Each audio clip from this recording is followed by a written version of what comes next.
Yeah, no, anything.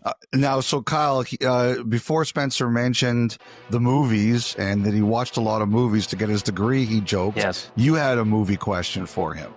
Well, yeah, given your film study background at Notre Dame, I've got to know, is there a movie you have seen this summer, this year, that for everybody out there listening is like a must watch? Gosh, this year. I mean, this is kind of cheesy, but this is not my film major take. But I'm a big Marvel guy, well, big superhero guy of all sorts, and I just watched Superman and the Fantastic Four. Superman was great. Fantastic Four was pretty solid as well.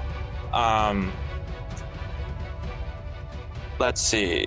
I gotta tell you, I thought there was too much of the dog in Superman. I wanted to see a lot of the dog. More Superman, less Krypto. Never have too much. I have to tell you, there's too much dog. There was a lot of dog. Yeah, I agree with that. It came out in 2023, but like The Holdovers, I don't know if you've seen that. I saw that in theaters, and I rewatched that. I think that movie's incredible.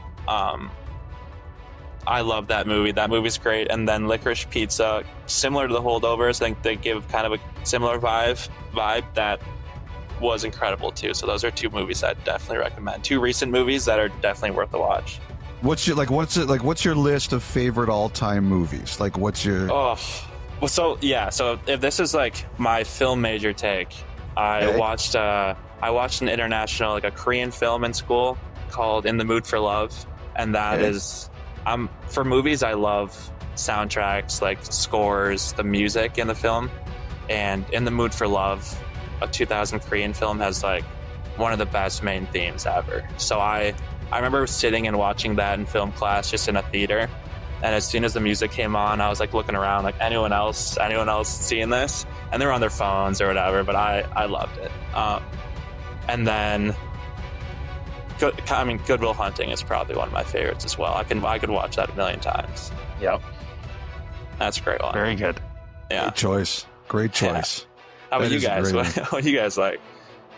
Well, I would say, the original, like The Godfather 1 and 2, I can always watch them. I have a guilty, but there's a bunch of movies I really like. The Deer Hunter is a movie that used to come on late at night. If I saw that come on late at night, I could never turn it off, and I would be going to bed at 4 a.m. Yeah. But I have a guilty pleasure movie that whenever I kind of in a bad mood, I flip it on, and that's the original Roadhouse. Wow. Wow. Yes. When I'm in a bad mood, I put on Roadhouse, and Patrick Swayze, Sam Elliott, I love that movie, and it gets me out of a bad mood whenever I'm in it. Kyle? That's great. So one of the best endings that floored me was The Usual Suspects.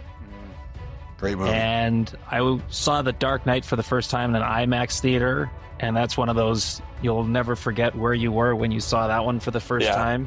It's a great one. I mean, there's a number of guilty pleasures. My problem now is I've got 10 movies that I just watch over and over again. I'm bad for branching out. But late, a couple of nights ago, The Breakfast Club was on. I love the whole story arc of that one, and the character building and all the anyway, it's just great. Wrote it down. In the Mood for Love. It's on my list now. I'm gonna have to watch it. Spencer, I just wanted to ask you a little bit about some of your Predators teammates. They used to call Nicholas Lidstrom the perfect human. Is Roman Josi the new perfect human? He's got to be. He's got to be. Never looks bad. No, I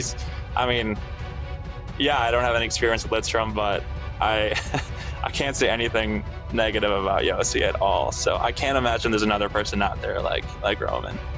What's he like in the room? What's he like to play with? He's super nice. I remember getting called up. It's actually a funny story. My first NHL game, I got called up, and he's always larger than life. He's super nice, always smiling, great guy.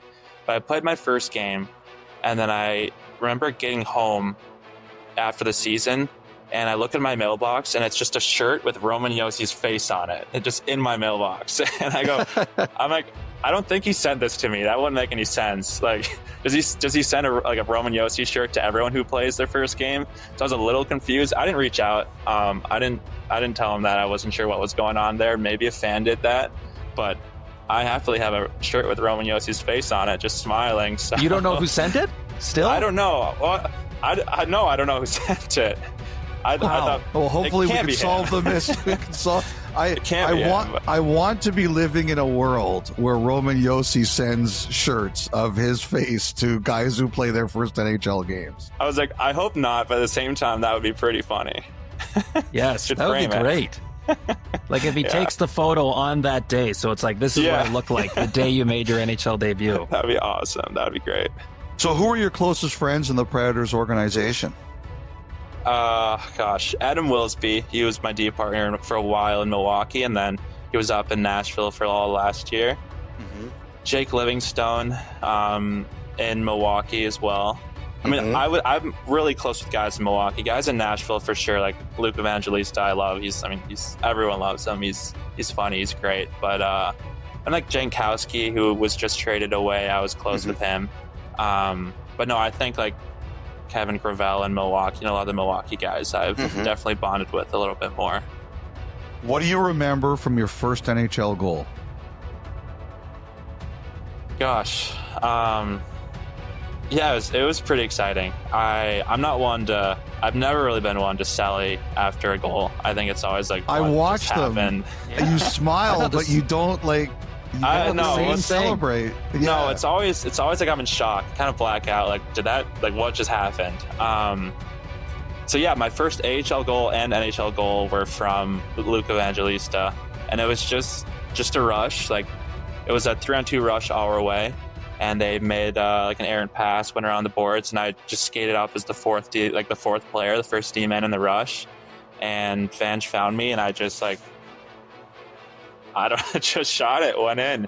I remember like it was kind of a rip, but his shoulder went in, and I remember being there with like Kiefer Sherwood and Evangelista, and like those guys I played with both of them in Milwaukee, and being up there and scoring with Nashville with them on the ice. I remember how excited they were, and just I can picture their smiles and their cheers. So I think that was really special to do that with them, and it was against the Blues, who like.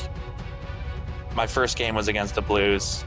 Braden Shen came up to me like, hey, like, this is your first game, congrats. And I remember watching him on TV and like thinking this guy's tough, this guy's scary. And then all of a sudden he's out there like super nice, congrats.